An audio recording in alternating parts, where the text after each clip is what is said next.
Right, apologies. I got a little bit stressed out with the grind, so I took a little bit of a break. And before I knew it, it'd been a week before I did a video, and I've got stuff lined up which I promised and did nothing about. So I'm an idiot. Anyway, 3-piece Petrov defense. Obviously, this is designed for LMG, so I wanted to see if it works. Now, I've gone with a weird LMG on this, even though in real life this is not an LMG. The L86, the British Light Support Weapon, or LSW, often referred to as the Crow Cannon. Pretty much no longer in active service, it just gets used in training. It is not an LMG, it is an assault rifle that basically just comes with a bipod, and that's it. It's not an LMG at all, in the slightest. Anyway, so the L86 has 3 things going for it. The accuracy counter on it actually does close in pretty damn quick, as well as the stability is a lot better, which technically is 2. The third thing, really, or the second thing, I can't count today, God, I'm all over this. The third thing is the simple fact that where it only has a 50 round mag, you don't tend to suppress things as much. As the biggest problem with LMGs is you get into the groove and then suddenly everything's suppressed and you're like, well, great.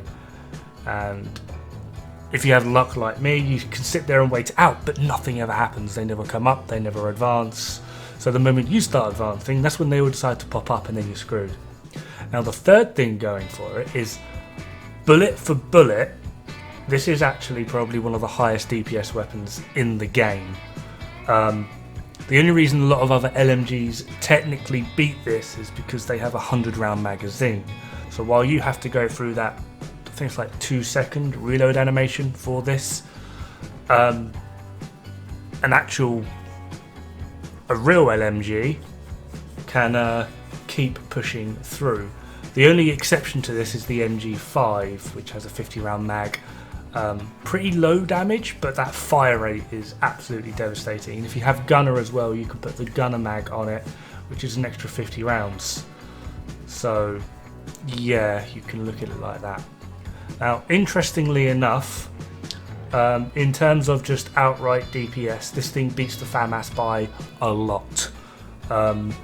Not quite as stable, and the accuracy is a bit iffy, but if you use this thing as an AR, you'll tend to outperform ARs, which is quite funny, because it is actually an AR in real life. I'm going to hang to that, by the way. This thing is so damaging in comparison to the FAMAS that you can give the FAMAS the 50 round mag, and then you can actually remove the plus 20 rounds, so they're putting the L86 down to 30 rounds, and it still out damages on DPS climb and total magazine capacity. It will still out damage the FAMAS. Like, it's why people don't use this, I don't know. It's bloody bizarre. Probably because it's an LMG, and yeah. Anyway, 3-piece Petrov defense. Is it worth it? No. Shock, I said no. 2-piece is more than worth it. The LMG damage and then the extra handling you get from the 2-piece is nice, but the 3-piece gives you 20% ammo capacity, which you really, really do not need. So for this recording, I am using 3-piece, but what I have done now afterwards, I've actually removed that 3rd piece and I've put a Cheska in, rearranged a few weapon mods, and I'm now, because this is like 55% crit chance, if I'm not mistaken. Removed a few of the mods, put a Cheska holster in, and I'm now at 60% crit chance with slightly, I think it's like with like 5% more critical hit damage. So that would be a better way to go. 2-piece is worthwhile, but it's up to you. I mean, if you don't have your ammo capacity maxed out on your watch, maybe could be worth it, or if you are planning on using an LMG that is not the L86, there are some very good options. Pestilence, obviously, Bullet King, haha, or Sleipnir, MG5, something along those lines. That would work very, very well. I was originally testing this build out with the Sleipnir, and it did amazing, and I do mean amazing damage, but it kept on suppressing everything, which would then slow me down and hold me up. Now, the one thing that this build does struggle against is the heavies, because assault rifles have damage to health. I'm not sure if people know this, but heavies, chungers, fat boys, what you want to call them, they don't technically have armor. It's just one big ass health bar. You've got to break through one health bar to get to their actual health bar. So armor wise, we're fine. Now, in terms of overall DPS, it is actually pretty good. I'm running Optimist on the weapon, and with headshots you can easily stack into 1,000,000 damage, which is brilliant. And overall, this build is actually going to be sticking around. Some of these builds, I showcase them, look what this build can do, I quite like it, etc, etc, and then a bit down the line I end up like changing things or deleting them, or etc, etc. This is going to be one that I am going to be keeping hold of. Now, just to show off some of the accuracy and stability, I am using that whatever, the one with 3.4 zoom on it. It is quite stable and quite accurate, and it definitely works. And I would say if you're a bit bored of running typical assault rifle builds, try the L86, mess around with it, see what happens. I would obviously suggest this build or variant that I am running here, because hey, that means you've got something from my video, but still, play around with it, have a bit of fun and see what happens. Anyway, I am running obviously Gunner, obvious reasons.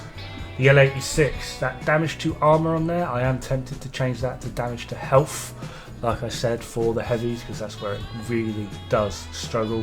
I've already got damage to targets that I've covered on there, so I'm basically converting the not LMG, that is actually an assault rifle, with the stats that put it from an LMG to an assault rifle. Why not just run an assault rifle? Because this does more damage by quite a bit. Yeah, so damage to armor, which we're obviously getting from Contractor's Gloves, not too much of an issue, but then, yeah. Coyote's Mask, this is actually just really handy for upkeeping of crit chance and crit damage. And I finally actually got a maxed out crit chance mod on this. Grupo Backpack, weapon damage, headshot damage, which is a bit meh, crit chance and crit damage. Headshot actually does help out because you can get headshots with this. Fox's Prayer, weapon damage, targets out of cover and crit damage. And then for our 3-piece, obviously, we are running a Petrov defense chest with Obliterate, crit chance, crit damage mod, and obviously weapon damage. Now, for my finalised build, obviously said that I swapped out the holster for Cheska. You can basically swap out whatever you want to give yourself the 2-piece and then swap out something else. One that I was playing around with is swapping out the chest for a Cheska with spotter on it, because you can actually put the Technician spotter laser on, which is a more damage, obviously. You can run Walker and Harris if you wanted for 5% more damage. It's entirely up to you on how you want. I just went with Obliterate, but yeah, like I said, holster, crit chance, crit damage. Again, can swap out to Cheska if you wanted. Just whatever you want, whatever you feel, whatever you need. You potentially also don't even need to run Fox's Prayer, because you've already got damage to targets out of cover, but then why wouldn't you want 2 of them? And finally, obviously, like I said, Contractor's Gloves to round it all off. Anyway, that just about does it for me on this video. Have fun, good luck, and don't die. It's bad for the health.